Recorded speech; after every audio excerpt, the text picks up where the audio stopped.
안녕하십니까. 오늘은 화물 운송업자로서의 EV 전기 용달차의 장점과 단점에 대한 것과요.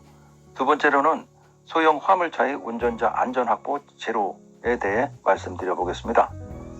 우선 전기 용달차의 장단점에 대해서인데요. 장점은 1번 유지비가 적게 된다입니다. 경유차에 비해 연료비 부담이 적다. 정부의 전기차 보급 정책으로 전기료가 현재 약 40% 감면 혜택이 있으나 해마다 좀 줄어들어서 100% 소비자 부담이 되면 지금보다 조금 더 부담이 될 것입니다. 아무래도 석유보다는 조금 싸겠죠. 단점 1회 충전에 200km 내이므로 빈번한 충전이 불편하겠죠. 충전 장소, 충전하는 시간, 그리고 그 전기 쇼트의 불안감으로 인한 스트레스가 있을 수 있습니다.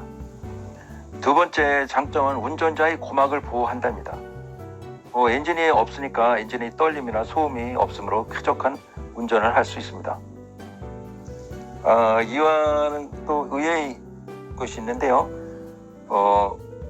상가가 밀집된 그 골목길이라든가 주택가의 골목길에서 보행자가 차량의 엔진 소리를 듣고 피하는 게 이제 반사적인데, 이 전기차는 차 소리가 없잖아요.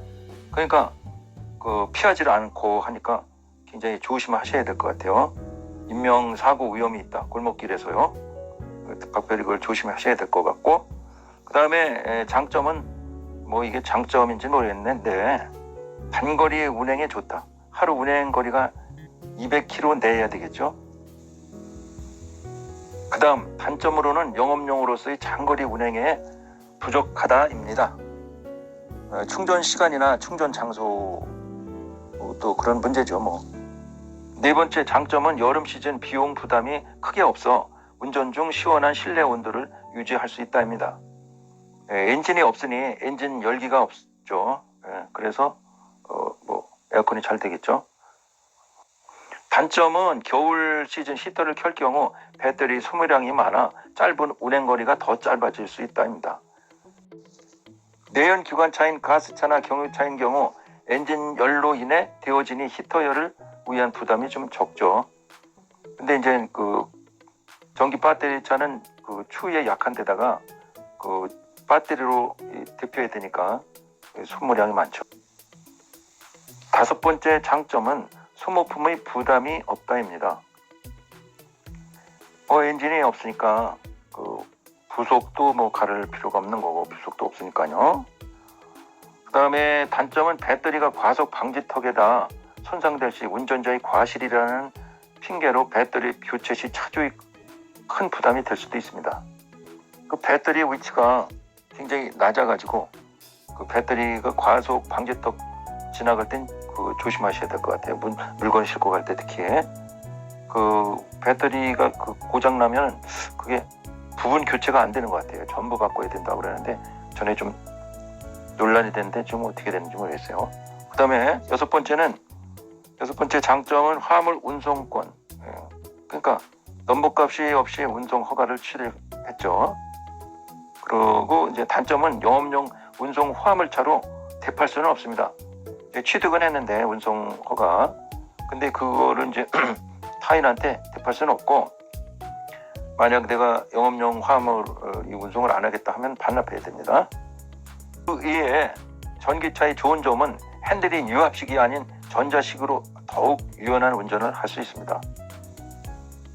그 다음에는 이제 두 번째, 운전자의 안전 확보가 제로라는 내용인데요. 용달차의 연료 충전 방식이 어찌되었든 용달차 운전자의 안전 확보에 있어서는 제로라는 얘기입니다.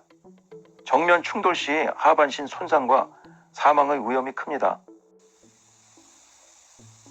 기존의 경유차, 가스차와 새로 나온 전기차를 막론하고 2004년부터 17년째 변함없는 같은 모델로 차량의 안전 확보를 위한 차량의 구조에 있어 운전자의 안전 확보는 제로입니다.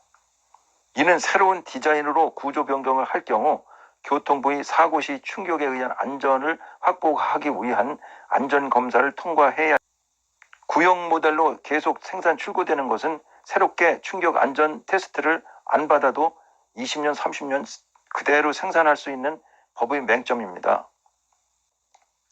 생산자 입장에서는 1번, 잘 팔리는 모델을 굳이 막대한 자금으로 신차를 생산하여 충격 안전 테스트를 통과해야 하는 새로운 모델을 만들 이유가 없다입니다. 두 번째는 디자인 변화가 없어도 잘 팔린다입니다. 서민의 발과 같은 용달차가 거의 독과점식으로 생산하는 생산자 입장에서 디자인이나 안전에 상관없이 잘 팔리니 새 모델을 만들 필요가 없다입니다. 세 번째, 충격 안전 검사를 통과하려면 차체를 더욱 튼튼하게 해야 하므로 생산 원가가 상승하면 서민들이 구매 부담이 되어 판매가 부진할 수 있습니다. 여기에 대해서 구매자 입장에서는 서민 생활의 발 역할을 하는 용달차를 신발이 나쁘다고 안 신을 수 없는 입장입니다. 독과점이니까요. 뭐 현대 포터나 기아, 봉고 둘 중에 하나밖에 선택할 여지가 없습니다. 그래서 건설 현장에서의 안전 확보를 위해 규정상 안전화를 신어야 하는 것처럼 운전자의 운전에 따른 도로의 위험 방지를 위해 생산하는 모든 차의 안전 확보가 우선시 되어야 하는데 차량이 생산에 적용되는 차량 안전 확보에 있어 적용되는 교묘한 법의 잣대로 힘없는 서민인 용달 차주들의 안전엔 아랑곳하지 않는 정부와 기업이 아니겠습니까?